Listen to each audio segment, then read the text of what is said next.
SpongeBob SquarePants, SpongeBob SquarePants, SpongeBob SquarePants. Tululut. Sebelum lanjut ke videonya, jangan lupa subscribe dulu ya.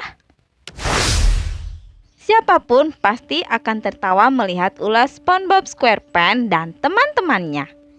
Keluguan SpongeBob dan kepolosan Patrick Star sudah cukup untuk membuat tak terhenti untuk tertawa.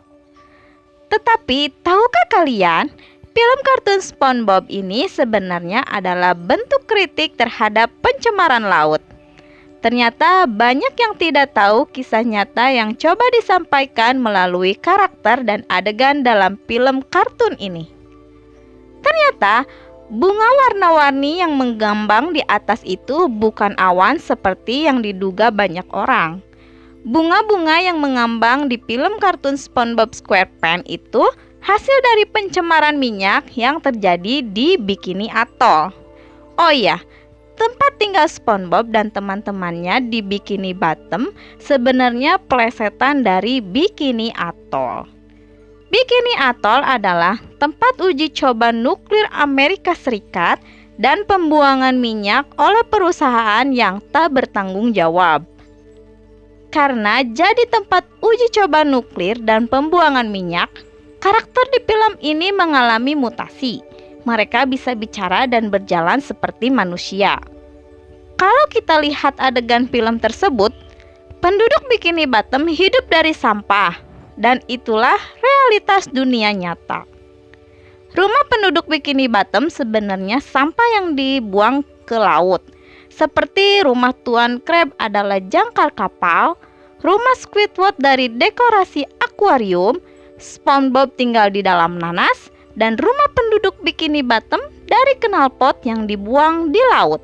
Serta Krusty Krab pun sebenarnya adalah perangkat kepiting.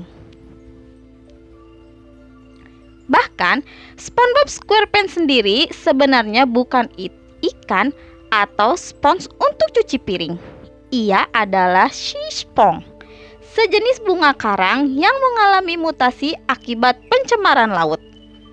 Pecinta kartun SpongeBob SquarePants, Stephen Hillenburg, adalah mantan guru biologi kelautan. Mungkin ini adalah pesan tentang pencemaran laut yang coba dia sampaikan melalui kartun ini. Tapi, sadarkah kalian, 7 karakter utama yang ada di SpongeBob juga mempunyai perilaku yang menggambarkan 7 dosa yang paling mematikan. 1. Sifat SpongeBob yang mencerminkan dosa nafsu. Nafsu dalam definisi bisa diartikan sebagai keinginan hati yang kuat. Dosa sangat mirip dengan sifat dan perilaku SpongeBob yang terlalu berlebihan mengenai perasaannya.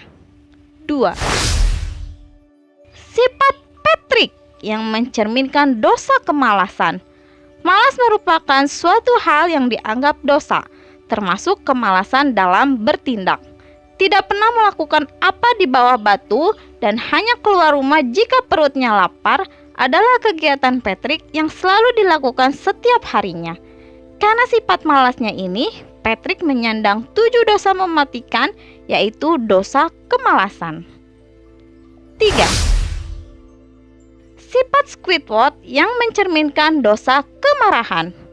Amarah yang sering dilakukan Squidward melibatkan rasa kebenciannya serta rasa dengki yang dilepaskan pada orang lain. Karena Squidward senang melihat dan menertawakan orang yang sedang kesusahan.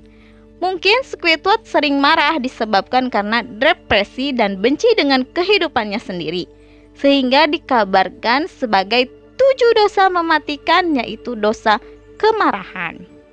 4. Sifat Tuan Crab yang mencerminkan dosa keserakahan. Keserakahan Tuan Crab didasari oleh uang. Dia menganggap uang selalu benar dan uang adalah segalanya. Julukan kepiting pelit, kikir, dan tamak memang pantas diberikan kepada Tuan Crab. Itu semua sengaja dilakukan karena dosa keserakahan adalah sifat alaminya. 5. Sifat Plankton yang mencerminkan dosa iri hati. Menjadi saingan bisnis dari restoran Krusty Krab, yang selalu sukses membuat Plankton menjadi iri hati atas segala pencapaian yang diperoleh oleh Tuan Crab yang selalu ramai. Karakter ini digambarkan sebagai pencuri yang licik. Karena segala episode menampilkannya dia hanya bertujuan untuk mencuri formula resep Krabby Patty, dan itu pun dilakukannya setiap hari. Walaupun hasilnya selalu gagal, hal ini menandakan kecemburuan yang alami. Dari rasa cemburu itu menimbulkan rasa iri hati sehingga Plankton menyandang dosa iri hati. 6. Sifat Gary yang mencerminkan dosa kerakusan. Mungkin terdengar aneh jika Gary sebagai hewan peliharaan digambarkan dengan kerakusan, tapi dalam kartun ini benar adanya yang terjadi. Gary merupakan satu-satunya karakter utama yang berperan sebagai hewan peliharaan, membuat SpongeBob harus mengurusnya seperti memberikan makan, membersihkan cangkangnya, dan bahkan sampai memandikannya. Dari sifat ini Gary menyandang dosa kerakusan. 7. Sifat Sandy yang mencerminkan kebanggaan. Setiap mendengar nama Texas, pastinya selalu teringat dengan kampung halaman si tupai yang tinggal di Bikini Bottom ini. Sandy merupakan karakter yang sangat bangga dengan siapa dirinya dan dari mana dia berasal. Sandy juga sering menampilkan hasil temuan terbaru untuk dipamerkan agar dirinya mendapat pujian. Dan hal yang menonjol lainnya adalah kelakuannya yang berlagak atletik, misalnya seperti gerakan karate. Sifat utama Sandy tidak mau mengalah dan memiliki kesombongan. Dari kedua ini Sandy bisa digambarkan dengan dosa kebanggaan. Itulah yang 7 dosa mematikan yang digambarkan menjadi sifat karakter utama di kartun SpongeBob. Oke guys, segitu dulu ya video kali ini. Komen di bawah apakah kalian masih mau menonton kartun SpongeBob setelah tahu fakta-faktanya tadi? Kalau aku sih masih mau karena kartunnya kan sangat lucu, benar tidak? Jangan lupa like, share, subscribe ya.